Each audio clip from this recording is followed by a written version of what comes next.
मैं रेखा पांडे अपने YouTube channel पर सभी का स्वागत, अभिनंदन एवं वंदन करती हूँ। आज हम दोनों लोग एक बहुत ही पुराने गारी गीत लेके आए हैं। ये संस्कार और हमारी संस्कृति से भरी हुई गारी गीत है, बहुत ही प्यारी है। जब भगवान श्री रामचंद्र जी जनकपुर में जा रहे हैं उस समय की गारी है। हमारी सारी परंपराएं खत्म होती जा रही हैं, ये सारी गाड़ियां अब लुप्त तो होती जा रही हैं, जबकि ये बहुत ही प्यारी गाड़ी है। आप लोग इसे पूरा सुनिएगा और हम लोगों का सपोर्ट कीजिएगा। चैनल पर यदि नए हैं तो प्लीज सब्सक्राइब जरूर कीजिएगा। हम रेखा पांडे अपने चैनल से सभी का स्वागत करती हूँ। हम दोनों बहनें दोनों चैनल पर ही गाना जाएगा और दोनों बहनें हम गा रहे हैं और कृपया आप लोग पूरा सुनिएगा, हमारा सपोर्ट करिएगा, हमको आगे बढ़ाइएगा। चलो चलते हैं। जय दिन राम चलने ससुरारी, घर अंगना न सोहाई। जी रम जी जय दिन राम चलने ससुरारी, घर अंगना न सोहाई। जी राम जी चारी भैया मेरी घोड़ बजे साजई, साजी जनकपुर जाई। जी राम जी चारी भैया मिली घोड़ बजे साजई, साजी जनकपुर जाई। जाई के उतरे जनक जी के बगिया, मलिया रखल फूलवा हरी। जी रम जी जाई के उतरे जनक जी के बगिया, मलिया रखत फूलवा।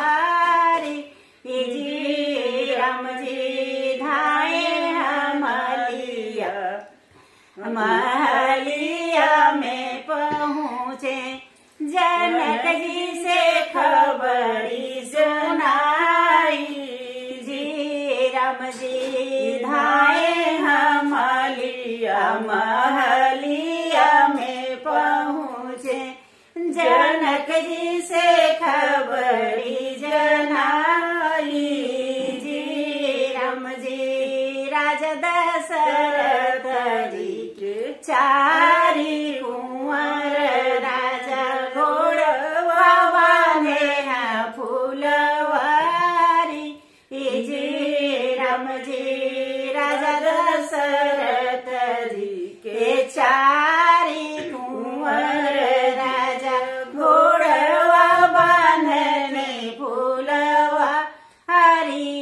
जी राम जी सोने के खड़ा चले हैं राजा दशरथ, कुंवर का पौआ धोआई।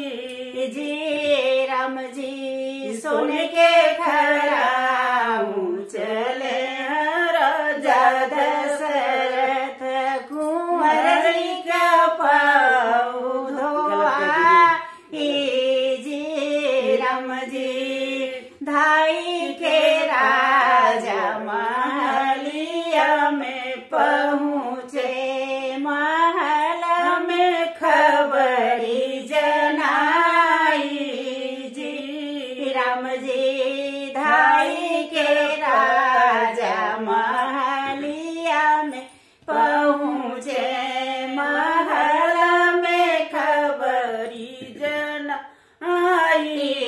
जी राम जी यस के होते मोरी सुघरी महलिया, रानी रचई जेवनारी।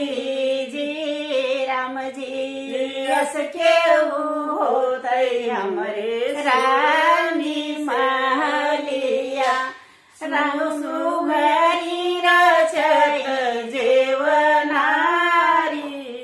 जी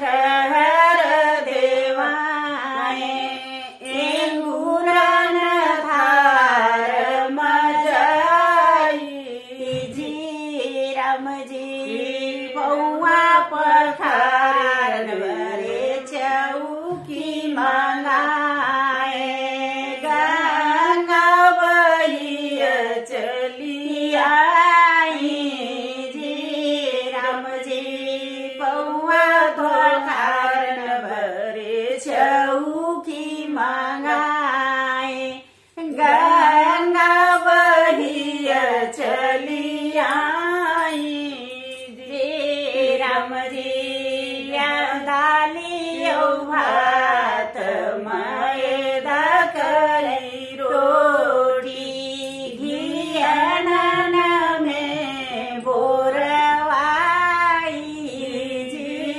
राम जी दालियो भात मैदा कर रोटी घियनन में बोरवाई जी राम जी साजर साज और छिमिक तरा दहियन में बोरवाई जी राम जी केलायो कटहर की बनी तरकारी जीरन छई छमकारी जी राम जी केलायो कटहर की बनी तरकारी आलू भाटा मेथी तड़का लगाई जी राम जी सेमियो से मयूर आलू भाटा मेथी तड़का लगाई जी राम जी जेवन बैठे हो चारियो भैया देखई जनकपुर कई नारी जी राम जी जेवन बैठे वो चारियो भैया देखन आई जनकपुर कई नारी जी राम जी परसन लागी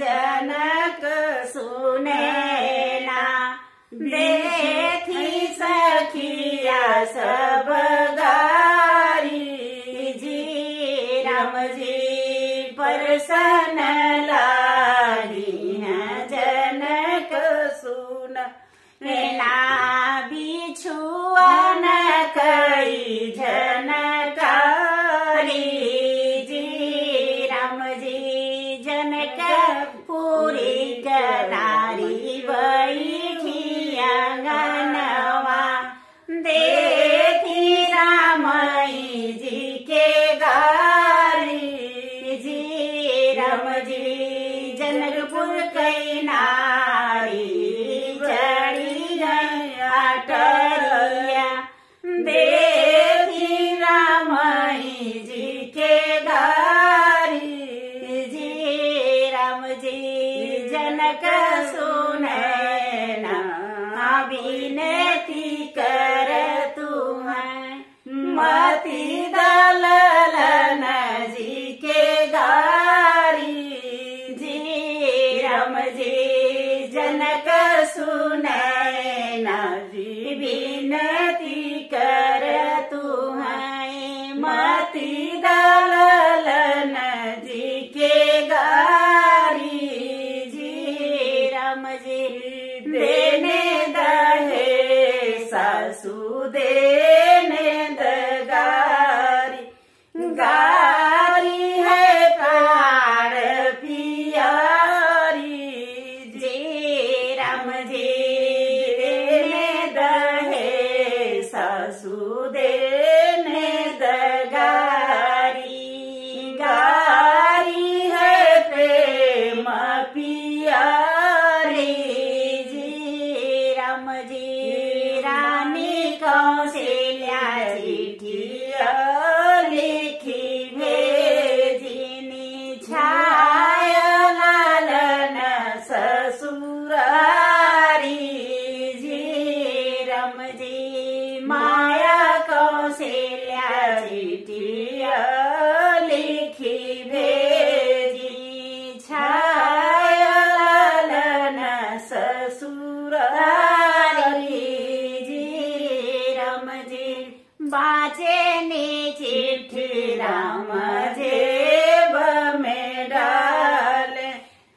चली दी है बाबा के दुआरी जी राम जी बाजनी चिट्ठी राम जेब में डालनी चली दी है बाबा के दुआरी जी राम जी मचियाई बैठली माया कमसिया कैसी रही बेटा ससुरारी जी राम जी मचियाई बैठली माया कमसिया कैसी रही बेटा ससुरारी जी राम जी ससुरो कहलिया मैया कहाँ लब खान सासु गंगा जल पानी जी राम जी सासु से सरज साली से सरज अधिक पियारी सरय बड़ा अभिमानी जी राम जी साली से सरज अधिक पियारी सरय बड़ा अभिमानी जी राम जी इतना सुनने जब माया कमसिया मन ही मन मुस्कानी जी राम जी लवही महीना बेटा मोरी को खीर कहू न खीरल बड़ाई जी राम जी करीना के बेटा गय ससुरारी सासु कहे तनी बड़ाई जी राम जी करीना के बेटा गय ससुरिया सासु कहे तनी बड़ाई जी राम जी तनी वचन जब सुने साजा रामचंद्र मन ही सब ऊंचाई तनी वचन जब सुने साजा रामचंद्र मन ही सब ऊंचाई जी राम जी इतनी वचन जब सुने राजा रामचंद्र मन ही सकुचाई जी राम जी राजा दशरथ जी किरिया करतुआ माया कवसिल्या गई दोहाई जी राम जी अब नहीं जावई माया अपनी ससुरिया नहीं सब करवई बड़ाई जी राम जी अब नहीं जावई माया अपनी ससुरिया नहीं भैयर भई बड़ाई जी राम जी जुग जुग बाढ़ई बेटा तोहरी ससुरिया नीति रे भोजन नीति गारी जी राम जी जुग जुग बाढ़ई बेटा तोहरी ससुरिया नीति रे भोजन नीति गारी जी राम जी। जय श्री राम। कमेंट बॉक्स में जरूर बताइएगा ये गारी गीत कैसी लगी।